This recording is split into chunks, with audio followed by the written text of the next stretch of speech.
Boa noite, meus queridos. Graça e paz, amém? Graças a Deus. Gostoso podemos estar cultuando ao Senhor, poder estar adorando ao Senhor. E agora, de uma maneira muito particular, nós queremos passar ao ministério da palavra. Entendemos que é um momento também importante, que com certeza Deus quer ministrar algo aos nossos corações. Eu passei parte de sexta e de sábado envolvido numa atividade regional, e eu tinha certeza que eu iria ministrar hoje sobre desobediência, né? Meu coração se inclinava e, embora eu não estava assim exatamente voltado, minha mente e o coração voltado a isso, que eu estava voltado a um outro evento, mas eu saí daqui já na sexta-feira pensando no termo, na palavra desobediência. E eu acordei esta manhã, na verdade, um pouco depois do Cobrical. Deus não mudou muito assim o eixo da palavra, mas no meu coração Deus mudou o foco. Eu vou tentar explicar isso no começo, aqui antes de entrar naquilo que eu vou estar ministrando. Sabe quando você tem uma palavra clara assim, sobre não, né? Um exemplo, não fume. Aí você vai lá e educadamente muda a plaquinha para, ao invés de proibido fumar, favor não fumar. Aconteceu algo dessa natureza comigo. Eu tinha certeza que eu ministraria sobre Saul, um homem que desobedeceu a Deus e por isso trouxe consequências terríveis para a sua vida. E embora o eixo da palavra seja mesmo, Deus me levou a um texto ao contrário, um texto que fala sobre obediência. E eu quero ministrar nessa noite sobre a consequência da obediência. Eu vou começar com o texto que Deus tinha me colocado no coração a princípio, que é o texto onde Samuel dá a palavra dura a Saul, e a maioria de nós estamos conhecemos ela. Se quiser abrir a Bíblia ou acompanhar no Data Show, fique à vontade. Livro de 1 Samuel, capítulo 15, tem um texto que é por demais conhecido. E eu e você, na maioria das vezes, estamos acostumados com esse texto.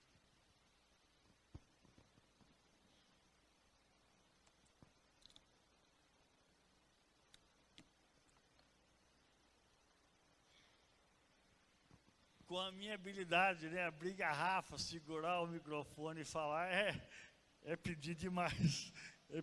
É muita coisa para um ser só. Olha o texto que você conhece, com certeza. Porém, Samuel disse: tem porventura o Senhor tanto prazer em holocausto e sacrifícios, como que se obedeça a sua palavra? Olha que pergunta difícil. Tem porventura o Senhor tanto prazer em holocausto e sacrifício, como em que se obedeça a sua palavra? E Samuel arremata com a frase clássica: eis que obedecer é melhor do que sacrificar, e o atender melhor do que a gordura de carneiro. A pergunta que Deus faz por intermédio de Samuel, Deus faz a Saul e hoje faz a mim e faz a você, é a mesma, né? Porventura, e não é uma pergunta fácil de responder, né? Porventura, o Senhor tem prazer em holocausto e sacrifício na mesma medida, vou ampliar o texto, na mesma medida e na mesma proporção em que se obedeça a sua palavra? Gostaria que você e eu pensássemos um pouco nessa palavra. Será que Deus tem tanto prazer? Ou Deus tem a mesma proporção de prazer em sacrifício e holocausto? Quem que estabeleceu sacrifícios e holocausto como meio de agradar ao Senhor? Quem que estabeleceu isso? O próprio Senhor. Foi Deus quem estabeleceu holocausto e sacrifício.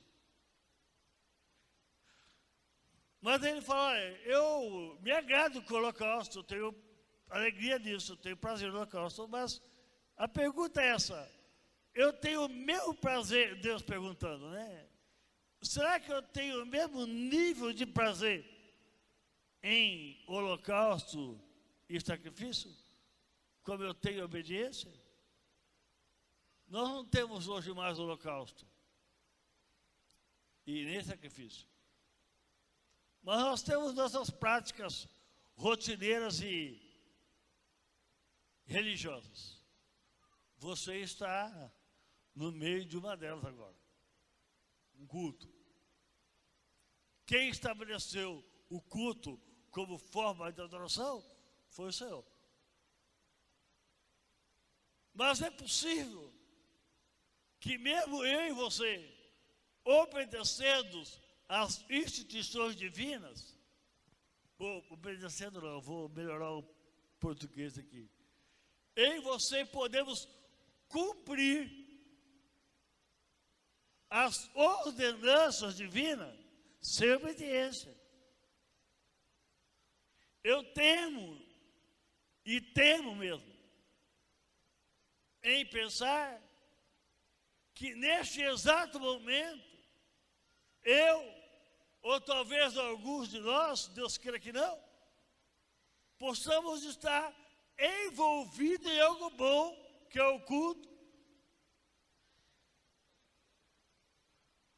mas não fazemos isso em obediência. Tem esse mesmo receio.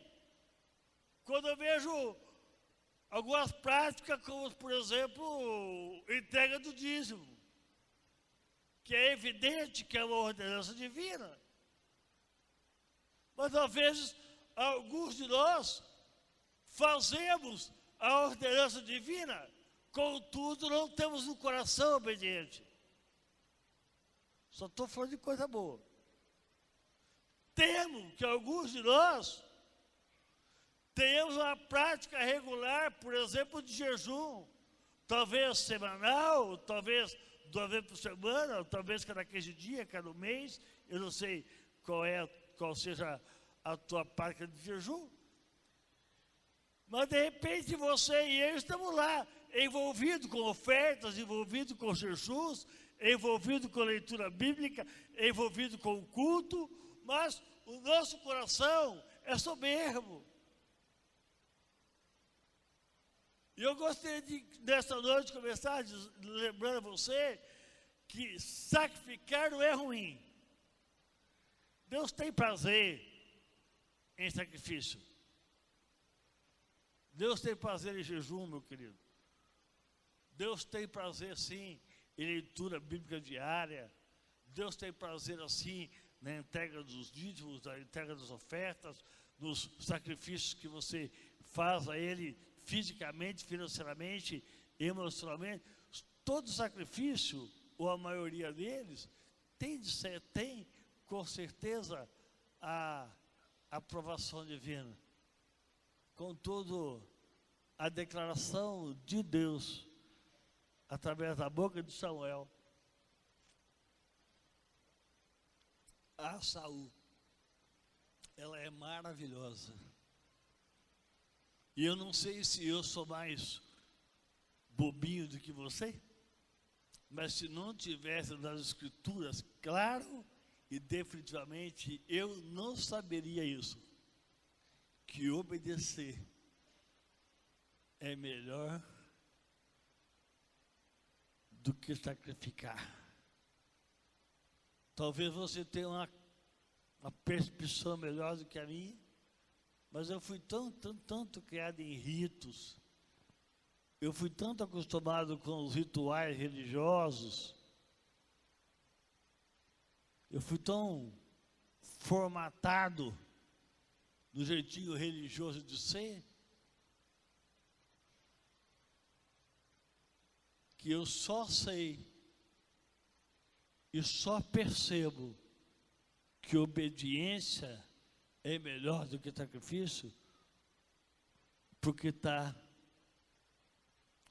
nas Escrituras.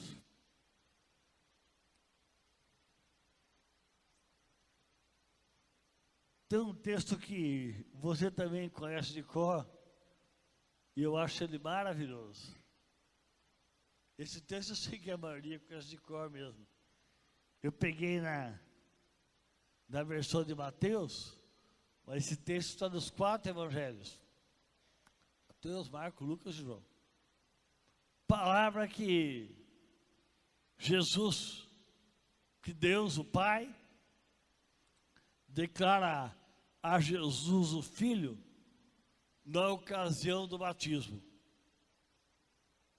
Já está projetado, mas mesmo que não estivesse projetado, eu poderia fazer uma enquete aqui, e 90% de nós saberíamos esse texto.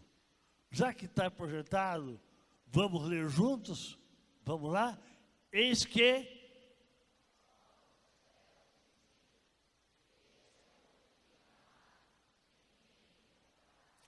olha que declaração de Deus. Este é o meu filho amado em quem me comprazo. Eu passei parte da semana retrasada, antes da minha viagem, pensando um pouco nessa verdade. Fui até, acho que quando eu li alguma coisa, eu corri no escritório do Diego para repartir com ele rapidamente alguma coisa. Quando Deus declara a Jesus, tu és meu filho amado, em quem eu tenho prazer, em quem eu me comprazo, Jesus não tinha realizado nenhum milagre ainda. Jesus não tinha feito nenhum, Jesus não tinha um ministério reconhecido. Estava lendo alguma coisa sobre isso, e eu não vou entrar nesse quesito agora, mas a parte que eu li anteriormente é palavra de Deus a Saul. E Saul tem 2 erros graves. Tem vários erros, né? Mas tem 2 erros clássicos na sua história. O primeiro dele é quando ele está em Gigal, e Deus ordena que ele aguarde 7 dias para oferecer sacrifício, para perceber se vai para a guerra ou não. Aí Saul teria que esperar Samuel para ofertar, para sacrificar. Samuel se atrasa, a Bíblia não fala com clareza, vai dar a entender que se atrasa alguns minutos, porque mal acaba de sacrificar, Samuel chega. E aquele ato de Saul, de oferecer sacrifício, ao invés de obediência, custa-lhe o trono. O outro erro grave de Saul está no verso que nós lemos, no capítulo 15, quando Deus dá uma ordem que ele deveria exterminar toda uma nação. E a ordem é bem clara, você pode ler depois, eu não vou entrar em detalhe. Deus manda exterminar gados, criança, rei, mulher grávida, seja quem fosse.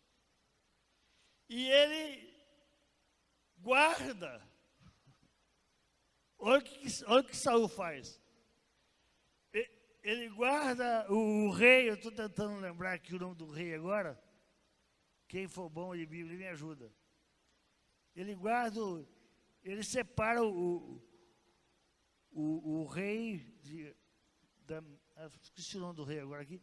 Ele guarda o rei, não mata o rei, e guarda o melhor das ovelhas e dos gados. Sabe para quê? Para ofertar ao Senhor. Para sacrificar ao Senhor. E Deus fala: Saul, eu não tenho tanto prazer em sacrifício. Ameleque é o rei. É isso mesmo? Abimeleque, Ameleque. Eu não tenho tanto prazer em sacrifício como eu tenho em obediência. Ao contrário, Jesus Cristo ficou aproximadamente 30 anos sem fazer nenhum milagre. Vocês conseguem entender isso? Eu imagino Jesus Cristo passando ao lado dos leprosos e sabendo: eu posso curar esse leproso, mas eu vou aguardar o momento que o Pai liberará o meu ministério. Por quê? Porque Deus não tem tanto prazer nem no benefício como tem na obediência. Olhando para Saul, eu não consigo encontrar tanto motivo de reprovação, a não ser que ele desobedeceu. Não fez algo ruim. Talvez, na visão de alguns, Jesus tinha deixado de fazer alguns milagres, algumas coisas boas em Nazaré, dos 12 aos 30. Talvez, na minha visão religiosa, ele tinha omitido de exercer algum ministério importante, porque ele poderia curar e não curou. Mas sabe por que ele escuta a palavra do Pai: eu tenho prazer em ti? Porque ele obedeceu, e não porque ele fez coisas maravilhosas. Não sei se eu estou conseguindo transmitir ao teu coração o que Deus pôs no meu para essa noite. Às vezes o limite do vaso impossibilita algumas coisas e eu tenho muito medo disso. Mas eu quero dizer a você o seguinte: Deus tem prazer, por exemplo, na multiplicação da tua célula. Deus tem prazer, por exemplo, que você se torne alguém de influência ministerial na igreja. Mas a palavra, tu és meu filho amado, que eu tenho prazer em quem me comprazo, não está ligado às tuas realizações. Não está ligado ao desempenho das tuas tarefas. Sabe por quê? Porque Deus tem muito mais prazer em obediência do que em sacrifício. E eu não quero entrar por esse viés. Como muitas vezes nós temos dificuldade em obedecer, para muitos a vida cristã não passa de um punhado de regra de obediência. E tudo que a maioria de alguns fazem é arrumar uma regrinha para obedecer, uma regrinha para cumprir. Deus não tem prazer em regrinhas. Os olhos do Senhor repassam por sobre a terra, procurando um coração que é totalmente seu. E para firmar essa verdade, eu quero ler um texto muito conhecido, de alguém que eu ia fixar em Saul, mas resolvi, creio que por ordenança de Deus, fixar em alguém que eu nem sei o nome. Abra a tua Bíblia, fazendo favor. Evangelho de João, capítulo 2. Vamos ler uma história conhecidíssima.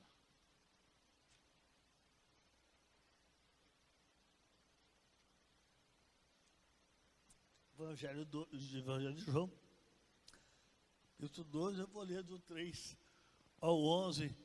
Também é um texto que não precisaria nem ler. A maioria de nós, né? Talvez alguns visitantes, não estão acostumados, mas já ouviram também essa história. Tendo acabado o vinho, a mãe de Jesus lhe disse: não tem vinho. Respondeu Jesus: mulher, que tem contigo? Ainda não é chegada a minha hora. Disse então a sua mãe ao servente: fazei tudo o que ele vos disser. Olha, estavam-lhe postas 6 talhas de pedra para a purificação dos judeus. Em cada uma enchia 2 ou 3 entradas. Ordenou Jesus: enchei de água as talhas, e eles encheram até em cima. Então lhe disse Jesus: tirai agora e levai ao mestre-sala. E eles o fizeram. Quando o mestre-sala provou a água a água tornada em vinho, não sabendo de onde era, se bem que sabiam os serventes que tinham tirado a água, chamou o mestre-sala ao noivo, que disse: todo homem põe primeiro o bom vinho, e quando já tem bebido bem, então o inferior, mas tu guardaste até agora o bom vinho. Assim deu Jesus início aos seus sinais em Caná da Galileia. Se manifestou a sua glória, e os seus discípulos creram nele. Texto muito conhecido. Eu quero, pensando no que eu já ministrei nessa palavra inicial, sobre obediência e sacrifício, quero que você pense em um princípio. Muda a tela para mim. O segredo do milagre, meu amado, é a obediência. Vamos falar essa palavra juntos? Vamos lá? O segredo. Se você está aguardando um milagre, pastor, eu preciso de um agir de Deus na minha vida. Então eu quero deixar esse princípio que eu entendo ser, embora básico, ser suficiente para a tua vida. A base, né, eu usei o termo ali, o segredo, talvez a base seria até melhor. Mas o segredo, a base, o ponto de partida para que Deus ofereça algum milagre, não é sacrifício. Tem gente aí falando: não, Deus, eu vou me sacrificar, vou jejuar, ou eu vou dizimar, ou eu vou ofertar, ou eu vou ler a Bíblia 2 vezes no ano, vou me disciplinar. A disciplina é importante. Diga-se de passagem, uma igreja de discípulos não se faz sem disciplina. O discípulo é na sua origem aquele disciplinado. Mas a base do milagre não é a disciplina. A base do milagre não é a tua capacidade. A base do milagre é a obediência. Eu não pus o texto aqui, mas você sabe de cor também, Hebreus 11, fala que, não pode deixar onde estava, fala que o justo vive pela fé. Eu tive o privilégio de ser amigo íntimo do professor do Antigo Testamento. Nós tomávamos chimarrão diariamente, e durante aqueles 4 anos de faculdade, e eu sempre lembro do texto resmungando, né, na sua palavra, que a melhor tradução para fé é fidelidade. Porque fé dá a impressão de crer, dá a impressão de, ao conectivo eu creio, eu acredito.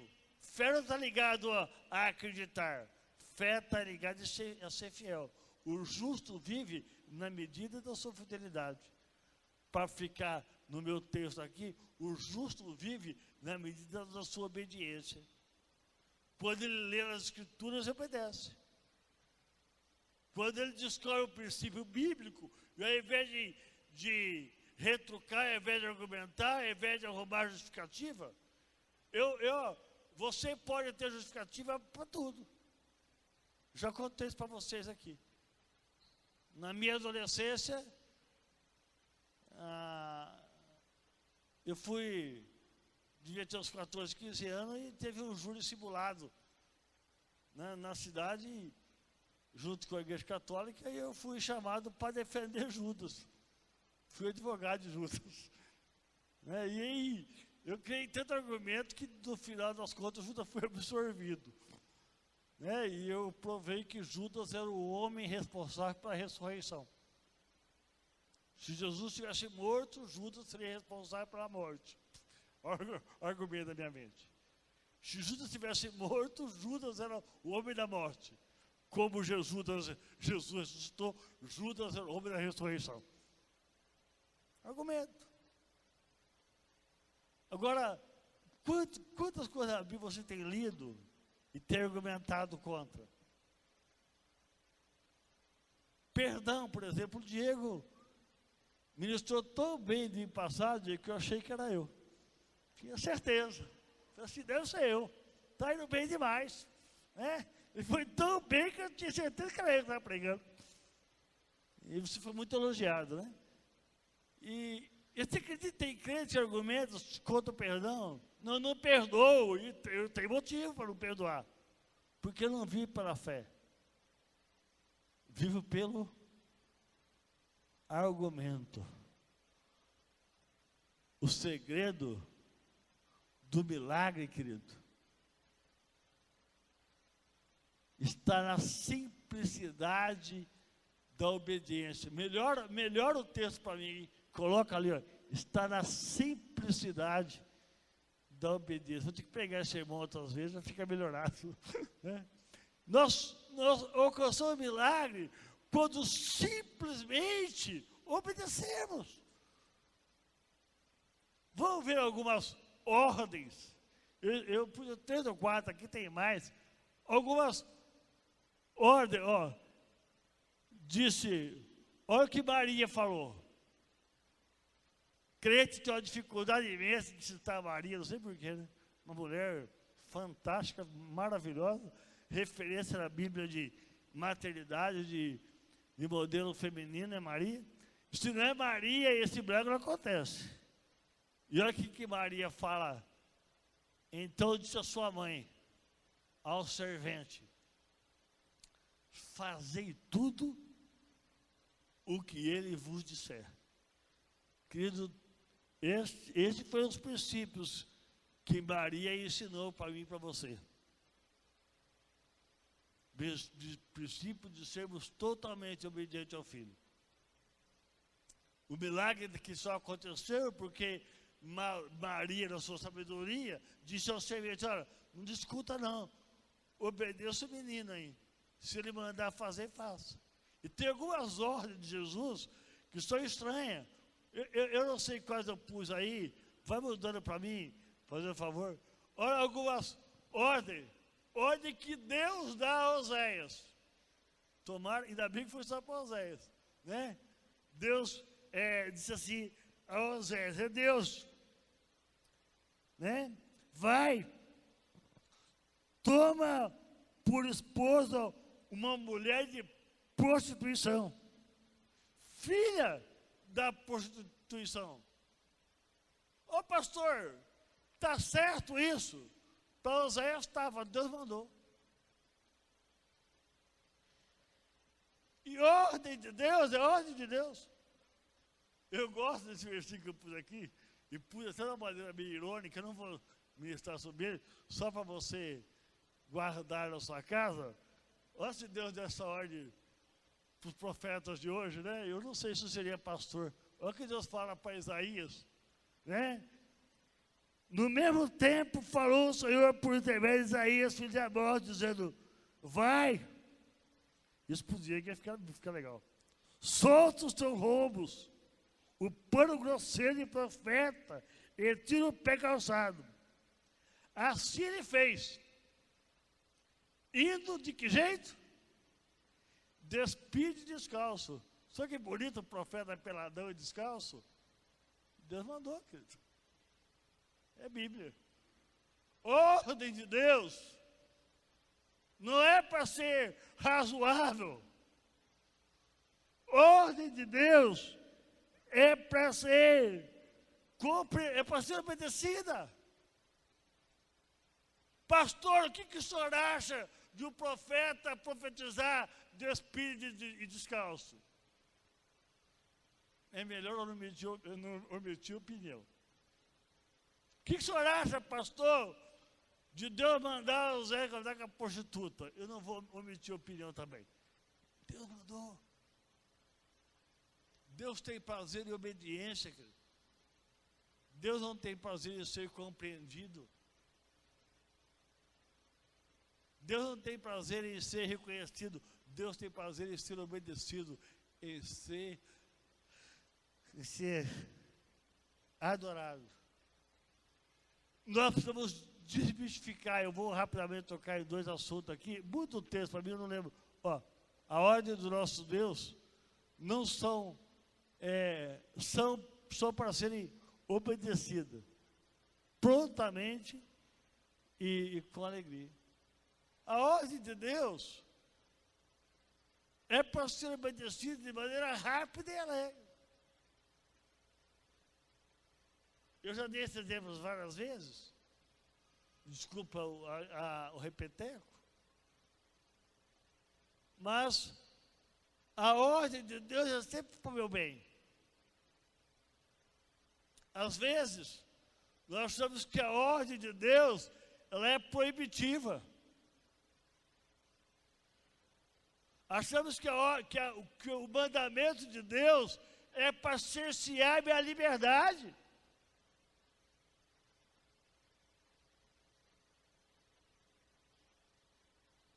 Quando eu desobedeço, o que está em jogo é que, na verdade, eu ponho em dúvida o caráter de Deus. Você mata do coração, rapaz. Mais uma dessa multa tem que buscar aqui em cima. E o Diego tem que pregar. Se for o Tiago, o Diego abatou aqui. Tá? A ordem de Deus não é proibitiva. Quando Deus determinou que Eva não comesse do fruto, é para o bem dela. Quando Deus cria uma ordem, meu amado, é para ser obedecida. Prontamente, com alegria. Por quê? Porque quem deu a ordem é Deus. Mas às vezes eu e você ficamos tentando equalizar a ordem de Deus. E às vezes 21 bênçãos do dízimo. Então eu não dizimo porque é obediência, eu dizimo porque tem 21 bênçãos. 21 vantagem do perdão. Então eu não perdoo porque é ordem. Se não provar para mim que é vantagem, eu não faço. Queridos, deixa eu te dizer uma coisa. Casar com a prostituta para Oséias foi bom. Andar nu para Isaías foi bom. Quando Deus deu a ordem para Pedro andar por sobre as águas, foi bom para ele. Não tem nenhuma ordem de Deus que você deva exercer por sacrifício. Se você não faz por obediência, então não faça, querido. Tenha coragem de se rebelar contra o Senhor, mas não seja hipócrita. Porque Deus não quer sacrifício, Deus quer obediência. E obediência requer alegria. Obediência requer descansar no caráter daquele o qual eu chamo de Deus. Talvez 1%, 2% que estão aqui hoje não seja ainda de fato um cristão nascido de novo e pode achar isso demais. Mas se você é nascido de novo, querido, se você se diz cristão há no mínimo aí uns 6 meses, um ano, se você confessa o seu ir de Jesus Cristo, os mandamentos de Deus, querido, nós temos que identificar. Os mandamentos de Deus não são pesados. É o texto que eu vou ler agora, eu achei até que fosse ele, de identificação com os pensamentos mundanos, pode pular essa parte. Olha lá, nós precisamos entender, esse princípio é muito importante. O mundo ensina que servir a Deus é difícil. O mundo ensina que servir a Deus é complicado. Olha o que João 5 nos fala, a primeira carta de João, capítulo 5 fala. Porque este é o amor de Deus, que guardemos os seus mandamentos. E os seus mandamentos não são penosos. Palavras bíblicas. Os mandamentos de Deus não são penosos, querido. Ou nós rompemos com o pensamento mundano, ou vamos achar que ser crente é coisa para macho. Ser crente é coisa para quem depende da graça, não é coisa para macho, não. Eu sou crente por causa da graça de Deus que habita em mim. Os mandamentos de Deus não podem ser pesados para minha vida. Outro estigma mundano que deve se mudar é que Deus é um Deus tardio. Ah, pastor, crê em Deus. Deus tarda, mas não falha. Não sei de onde você tirou isso. Olha o que diz Lucas 18:8. Na parábola do juiz iníquo, digo-vos que depressa lhe fará justiça. Quando, porém, vier o Filho do Homem, porventura achará fé na terra. Sabe por que você tem dificuldade de obedecer, querido? Porque achamos que Deus é demorado. Achamos que Deus é lerdo. Eu quero nessa noite dizer a você o seguinte, querido. Deus não tarda e nem falha. Deus não é tardio. A Bíblia diz que Ele depressa fará justiça. Ah, pastor, faz 5 anos, faz 10 anos que eu estou aguardando. Talvez que você esteja aguardando não seja de Deus. E nem seja injusto. Porque se for justo, a Bíblia fala, e eu não estou aqui para defender a Bíblia, eu estou aqui para proclamar a Bíblia. A Bíblia fala que, digo-vos que depressa lhe fará justiça. E Deus pergunta a você que é crente. A você que é crente, eu quero fazer essa pergunta. Quando, porém, vier o Filho do Homem, encontrará fé na terra? Ou você só está envolvido com o sacrifício, com o instrumental, com o ritual? A minha pergunta é se na minha e na tua vida existe obediência. E aí eu quero rapidamente deixar 3 coisas acerca de obediência. A primeira dela, coloca ela para mim. Nós somos o maior beneficiado pela obediência. Põe a mão no seu peito e diga assim: eu sou o maior beneficiado em obedecer. Olha o texto que vem logo na sequência aí. Eu coloquei, né? Quando o mestre Sala provou a água tomada em vinho, não sabendo de onde era, olha o que diz agora, hein?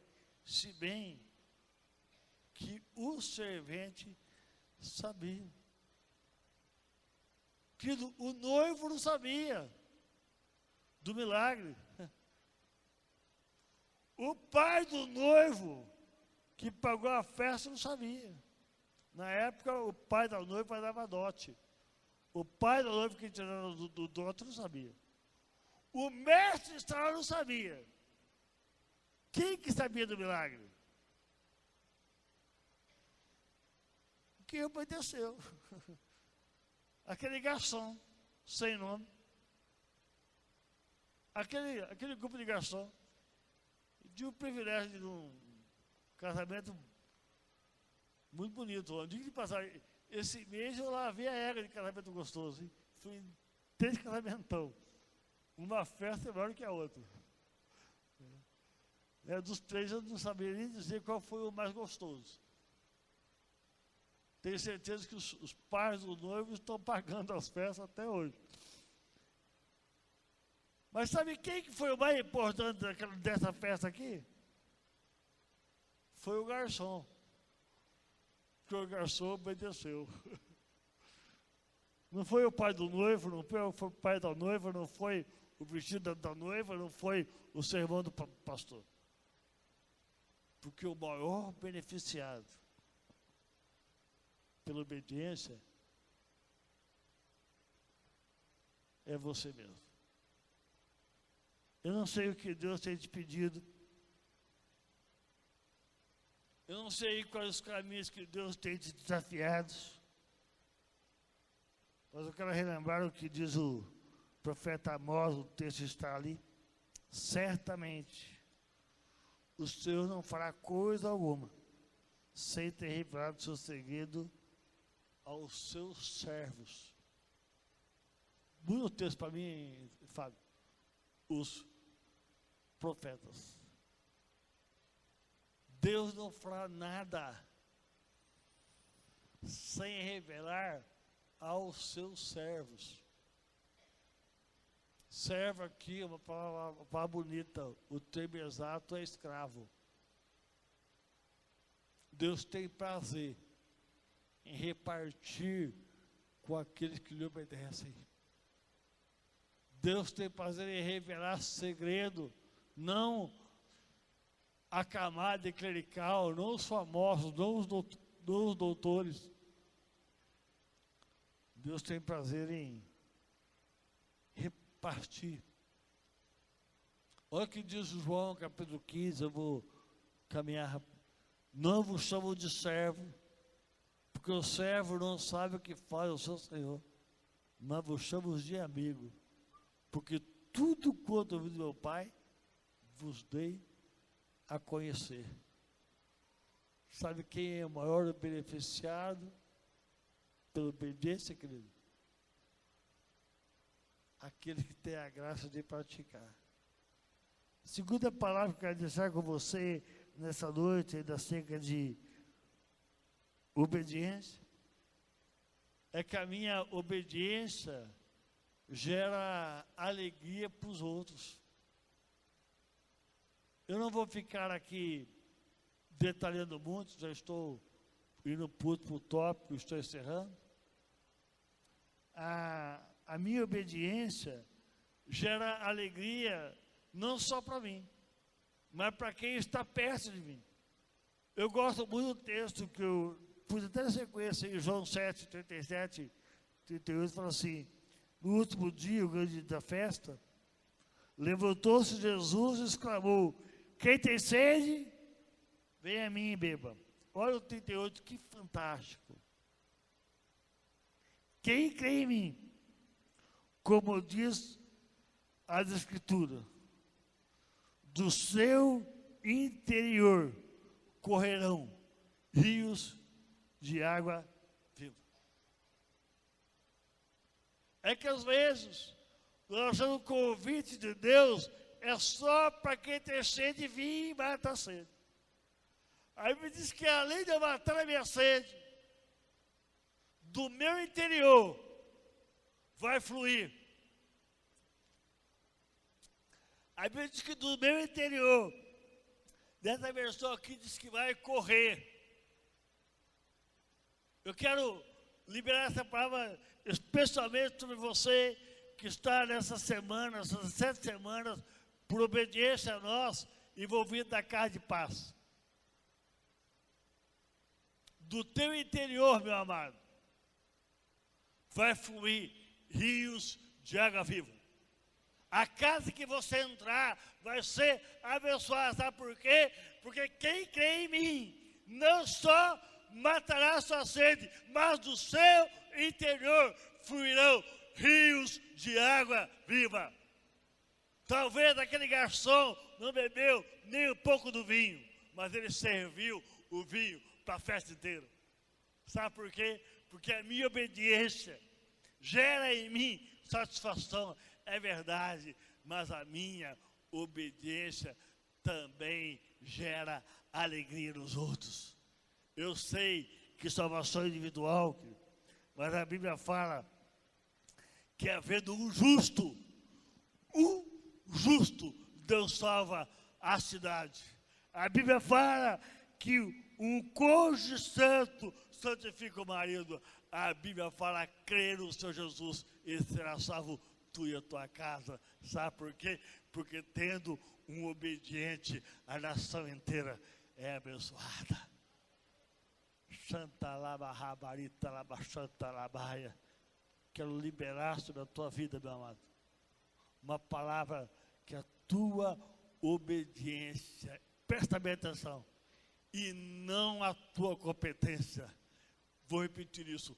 É a tua obediência e não a tua competência que vai abençoar essa geração. Você quer servir vinho? Você quer servir vinho à festa? Obedeça a Maria. Faça tudo que Jesus vos mandou fazer. E quando nós fazemos isso, nós servimos, nós nos alegramos com o milagre. Porque só o garçom viu o milagre.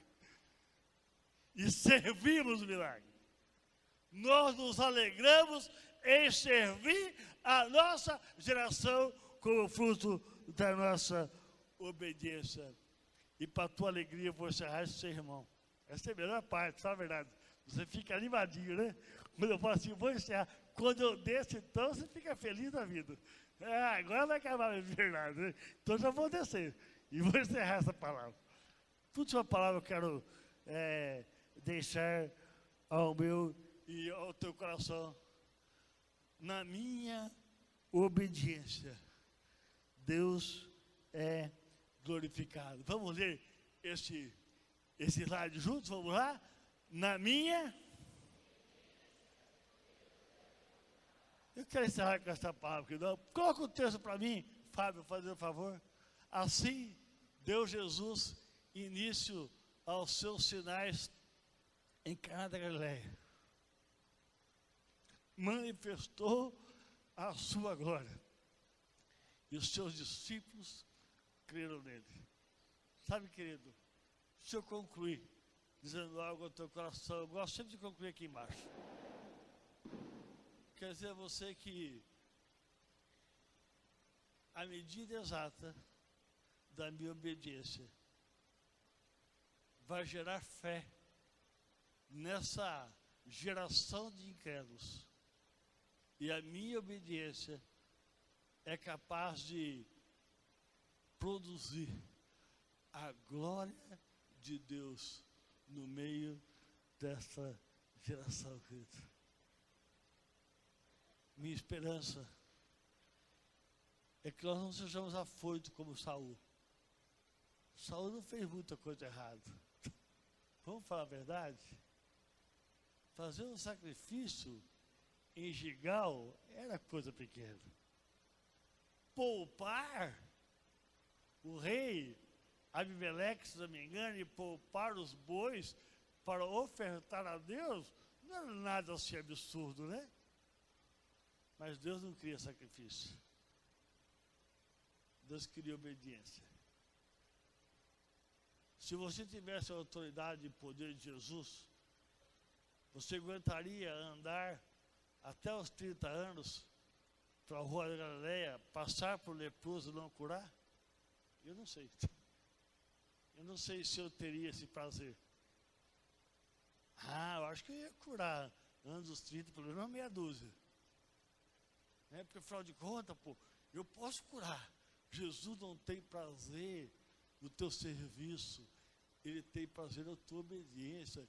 Ele não tem prazer no seu sacrifício.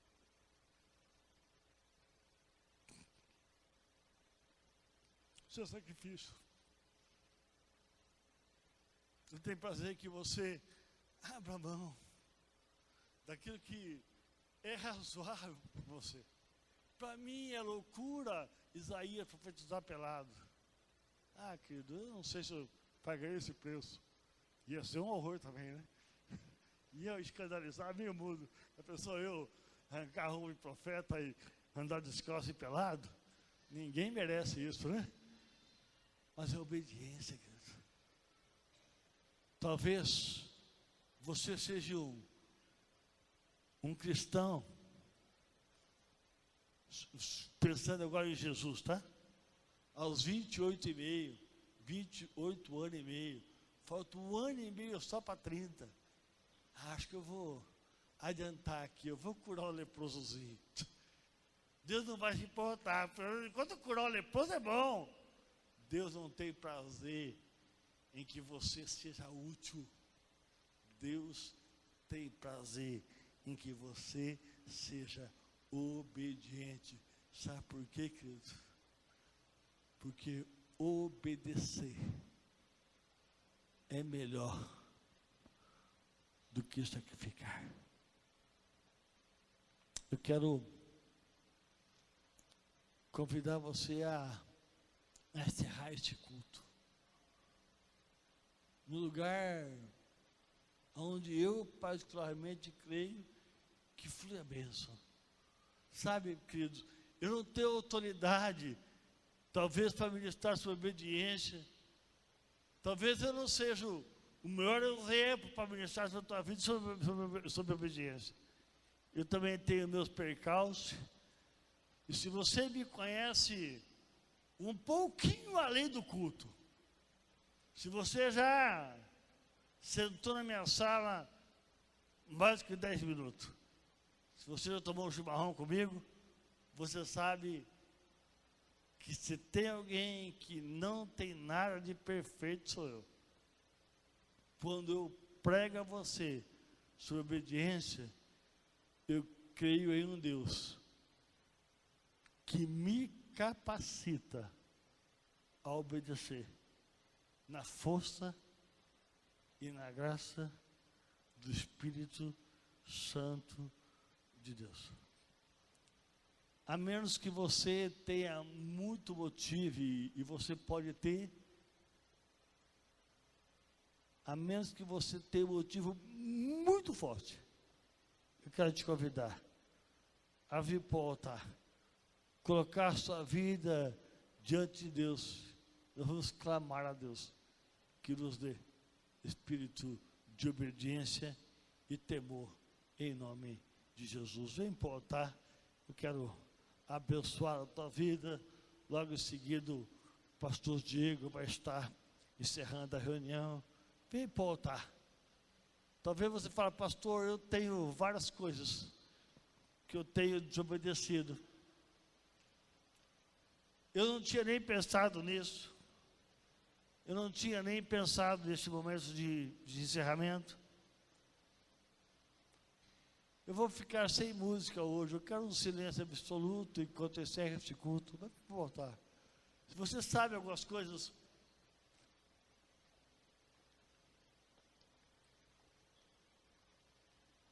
que você tem lutado para obedecer. Se tem alguns princípios que para você ainda é sacrifício, eu quero que agora você humildemente clame ao Senhor. Daqui um pouquinho eu vou confirmar a tua oração. Daqui menos de 3 segundos eu vou confirmar a tua oração. Cria espaço, tem mais gente chegando. Cria espaço para que alguém possa vir também. Isso, querido. Talvez agora seja o momento oportuno de você confessar pecado, confessar fraqueza. Algumas áreas que você tem se movido só por lei, só por sacrifício, ou pior, nem por isso, tem desonrado mesmo.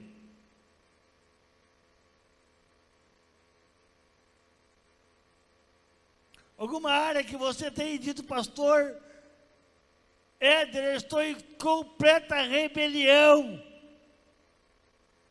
porque eu desobedeço, ou em rebelião parcial, porque eu faço por sacrifício. Eu gostaria que agora você pedisse a Deus a graça que aqueles garçons tiveram. Enquanto você vai sondando o teu coração, deixa eu te dizer uma coisa, querido, hoje não é dia de sinais. Eu não pedi a Deus sinais para hoje, porque hoje é dia de obediência. No texto de água, Jesus nem ora. Jesus nem dobra o joelho, nem ergue a mão ao céu. Ele pega a água e sem fazer nada, manda os discípulos entregar. Talvez por muita misericórdia alguém sinta alguma coisa aqui esta noite. Mas eu não quero hoje nenhum sinal do poder. Eu quero que você saia daqui para obedecer a sã e pura palavra, vencendo a nossa arrogância. Espírito Santo,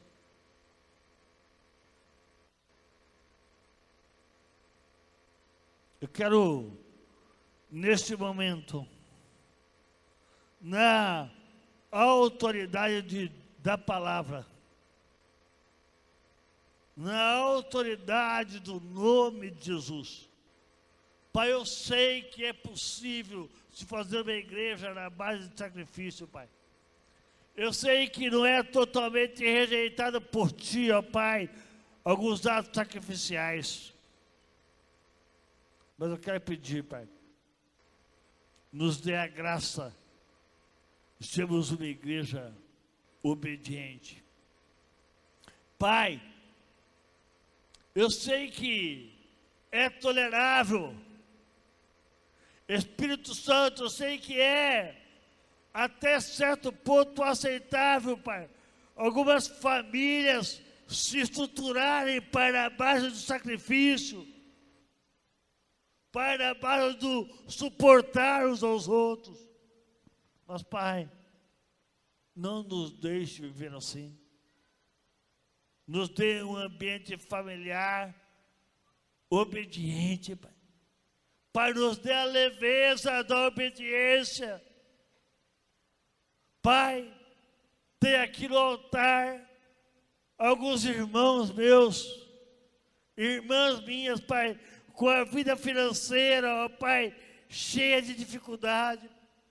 Pai, talvez tendo que fazer orçamentos apertados e sacrificiais. Pai, eu sei que Tu pode hoje alargar as nossas finanças, Pai, e nos dar a graça de viver a leveza da obediência, Pai. Espírito Santo, alguns irmãos meus, ó Pai, especialmente mais jovem, Pai, luta com a pressão, ó Pai, imensa de uma sexualidade aflorada, Pai. E para te obedecer, ó Pai, é sacrificioso, é difícil, é dolorido. Pai, em nome de Jesus, ministro de obediência. Pai, eu quero como profeta sobre esta casa,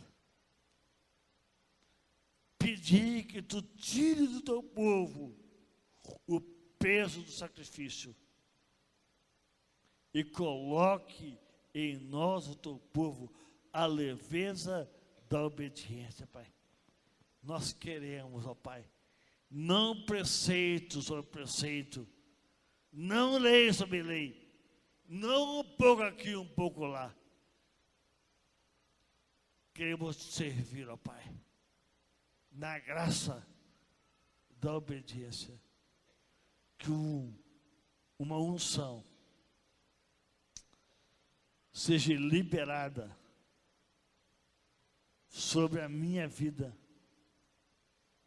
sobre a tua vida, meu irmão, nos capacitando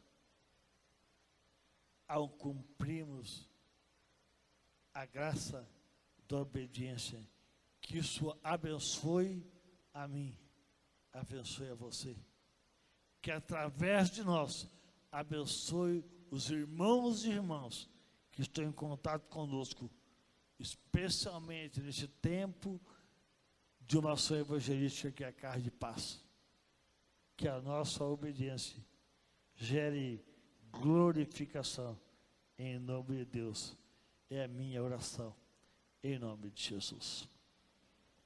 Bem, querido, estenda a tua mão assim, vamos receber a bênção para mais uma semana. Pai, obrigado pela tua palavra, que vem de encontro, Pai, aos desafios que nós temos como teu povo. Sela, Pai, nessa noite, Deus, aquilo que foi dito aos nossos corações, cada versículo lido, Pai, cada palavra pronunciada, cada verdade que foi revelada aos nossos corações nessa noite, Pai, possa cair como semente em terra fértil, Pai, das nossas vidas. De forma especial, dê graça àqueles que ao longo desta semana tem o desafio das casas de paz. Nós estamos na 4ª semana, o Senhor já nos tem ajudado tanto até aqui, tem abençoado tanto as nossas vidas.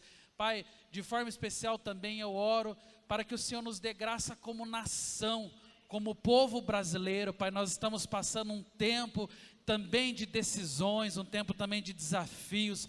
Nos dê graça para, como povo de Deus, não fazermos julgamentos inapropriados, ó Pai, e o tempo todo nos lembrarmos de orar pelas autoridades constituídas, ó Pai, e clamar a direção e a bênção do Senhor sobre os governantes. Pai, nos dê o teu amor, ó Pai, a tua graça sobre as nossas vidas, cobre-nos com o teu sangue, ó Pai, e nos dirige em cada um dos nossos passos ao longo desta semana. É a nossa oração, em nome de Jesus Cristo.